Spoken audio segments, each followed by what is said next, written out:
What's going on, everybody? Good afternoon. Hope you guys are doing well, and hope you guys will be there when I stream later tonight on YouTube, Facebook, and X. Just doing like a midweek check-in stream. Probably going to talk for like an hour about mostly Seahawks stuff, but yeah, I haven't done the check-in stream in a while, and I thought it'd be fun to bring it back. People seem to like it, but I got sick, and I just didn't feel like doing it for a while. You guys know how it goes, but one thing that happened yesterday that I want to talk about, but I didn't want to talk about it yesterday because it was the day after a game. We got some Pro Bowl fan voting data, and I know that the actual Pro Bowl doesn't really matter that much, but I do think the kind of the function of the Pro Bowl doesn't really matter, but the process of how the Pro Bowl roster gets put together does matter. So I want to talk about this for a bit. All right, guys, let's take a minute so I can tell you guys about Sleeper. I'll tell you a little secret as well. It's more than just a platform for fantasy leagues. This year, millions of users have enjoyed playing fantasy sports on Sleeper, but there's so much more to it. You have live stats, real-time updates of all stats. You have a news feed with lightning-fast updates on players and teams, and a real-time chat where you can engage with other users about plays, performances, games, all kinds of stuff during the sports season. So download Sleeper, experience it for yourself, and don't forget to use my promo code SBN to get up to a $100 match on your first deposit, and pair that with their new promo that will give you a free $20 entry, no deposit needed. So you can use both of those promos. Terms and conditions apply. See Sleeper's terms of use for details. Currently operational in over 25 states and going. So check out Sleeper today and use those promos. Right. So obviously, by the time you actually get to the Pro Bowl, so many guys are sitting out. It doesn't really matter. But I do think building the initial roster and trying to get to the best players in each conference is actually a nice thing. And if the Pro Bowl could be kind of kept clean in that regard to where you didn't have 100 alternates, I think that it would mean something. As it stands, it feels like it doesn't. But I've always kind of felt like trying to get a snapshot of where the league is in any given year is not a bad thing.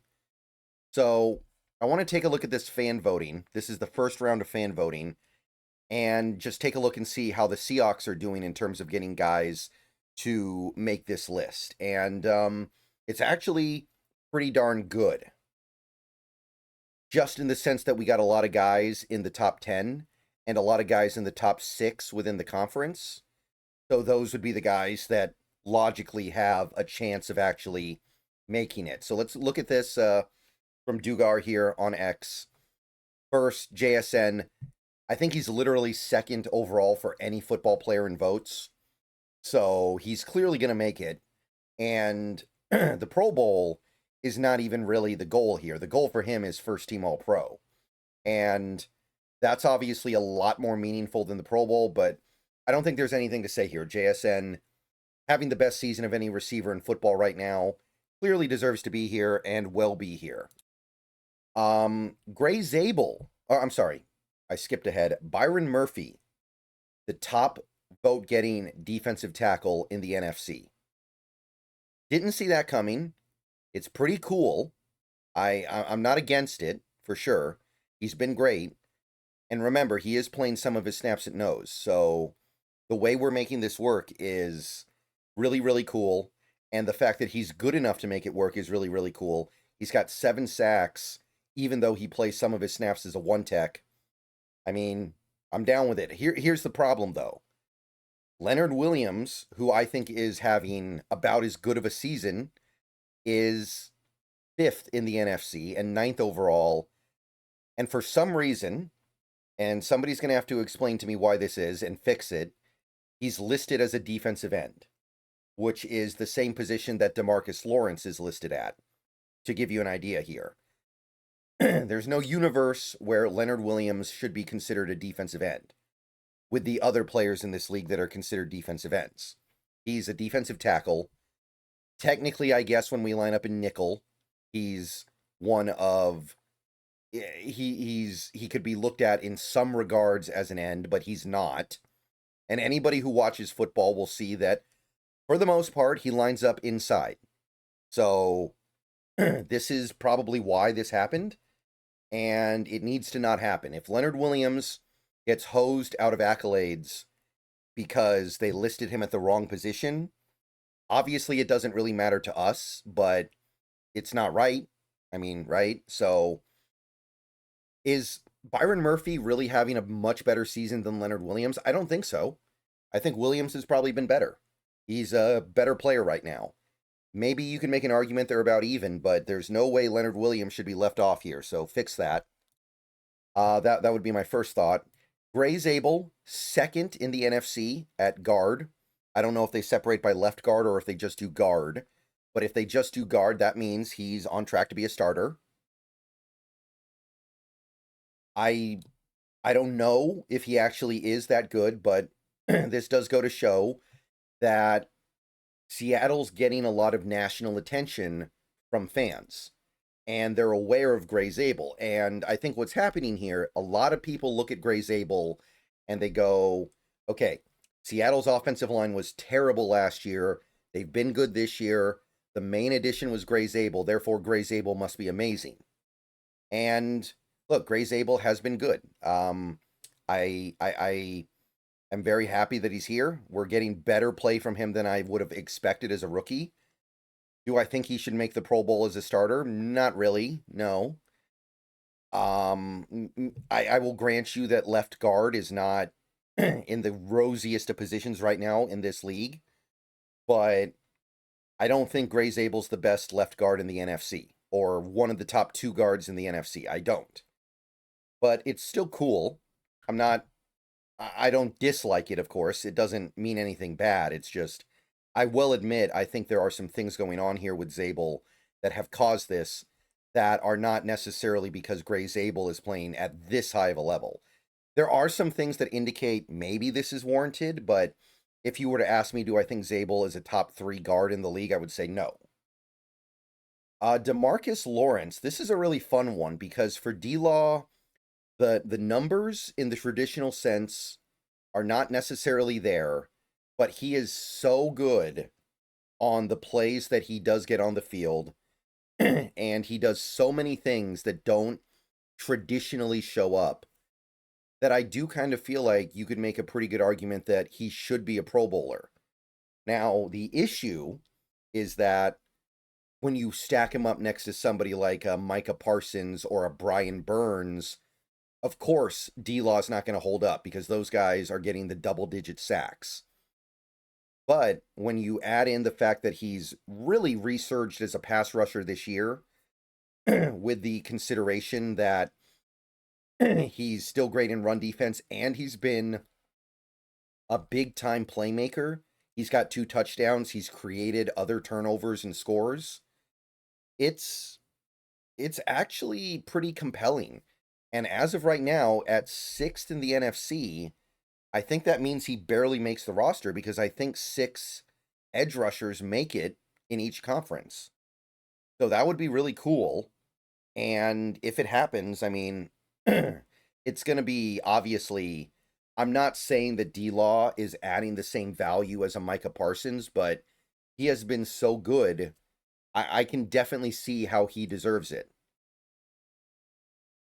Then you got Kobe Bryant, free safety 5th in the NFC. Now, I don't know if they're going by safety or free safety.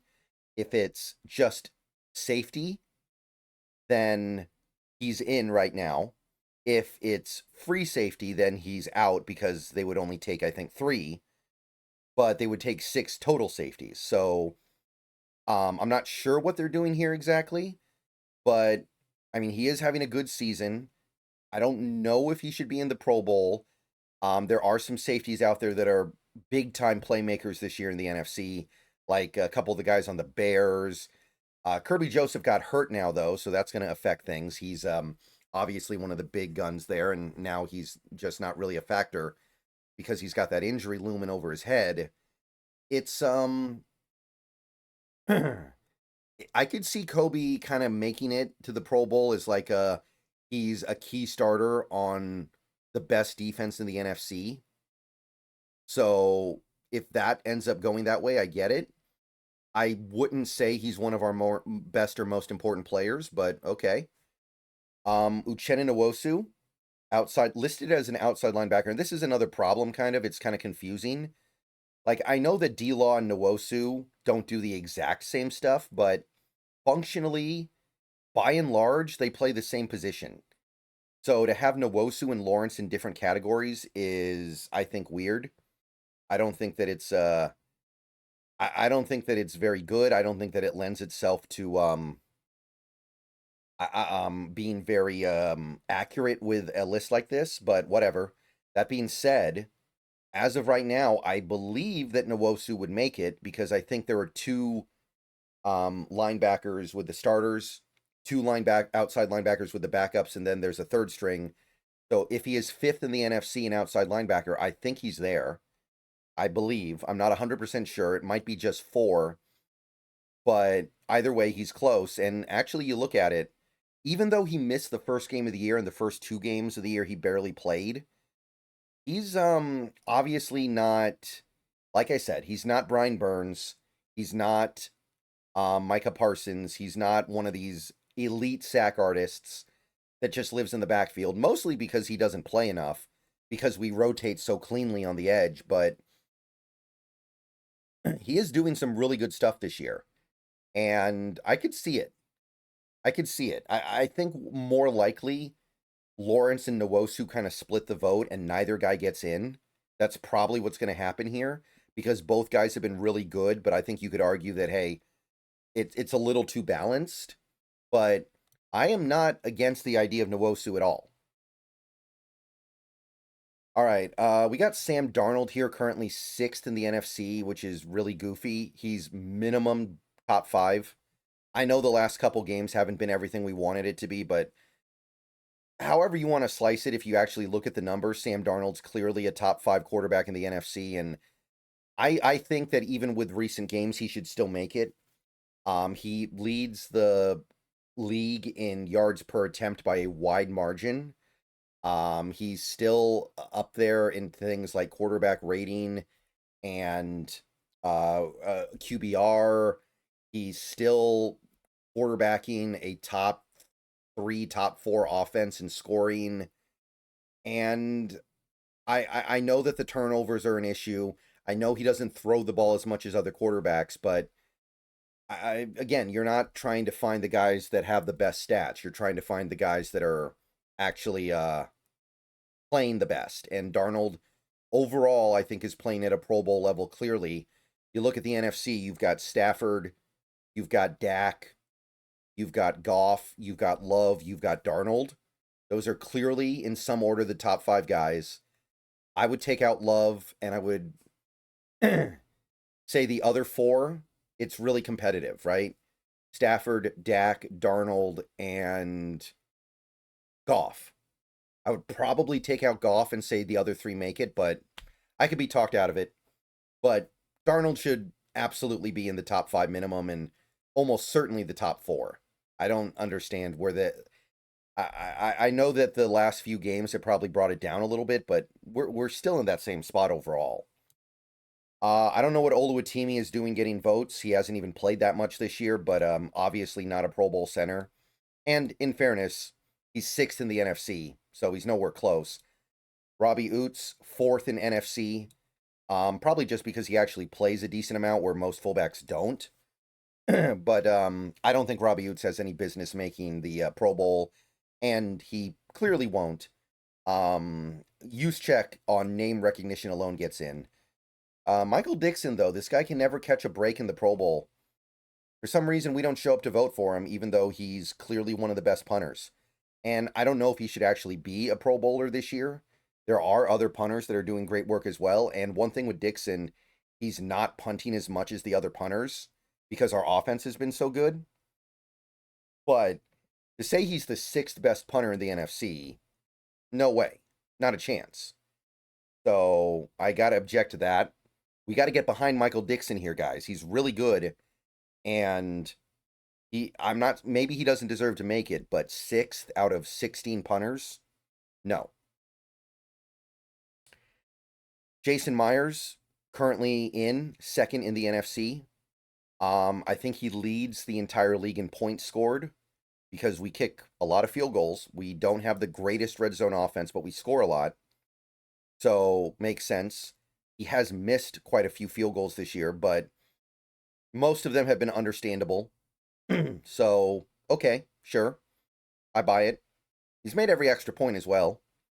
And then you got Chris Stoll, who's 4th among long snappers in the NFC right now. Sure, I guess. I mean, I don't know how he compares to other long snappers, but whatever. And Brady Russell, currently 3rd in the NFC for special teamers. I didn't actually think Brady Russell would be the guy to kind of lead here. I thought that somebody like a you might have seen like a Nehemiah Pritchett here or a D'Anthony Bell here. I didn't think it would be Brady Russell that would be representing our ST unit in the Pro Bowl voting, but there you go. And again, I'm not against it. I'm not necessarily saying it's definitely correct, but sure. I don't watch every team's special team unit, so I don't know who the best gunners are right now, but okay. And yeah, that's it. So that's a lot, guys. That's actually a lot. And is there anybody not here who could be? I would say Witherspoon. But Witherspoon is kind of having that classic example of a year where he's playing at a really high level, but people are not really going to notice it as much because it's kind of happening under the radar. So I get it. Okay. I understand. Fine, whatever. But the big egregious error here is clearly Ernest Jones, who, look, he missed 2 games. I get it. He missed some time. But Ernest Jones is going to come very close to leading the league in interceptions as a linebacker. And we have one of the best run defenses in football. And he's kind of the tip of the spear of that. So Ernest Jones should probably make the Pro Bowl. The fact that he's not even top 10 for linebackers is pretty egregious. So get on that. Somebody fix that immediately. That would that is one of those things that feels like it would kind of invalidate the whole process. So yeah, make that happen. That's a big one that needs to get corrected.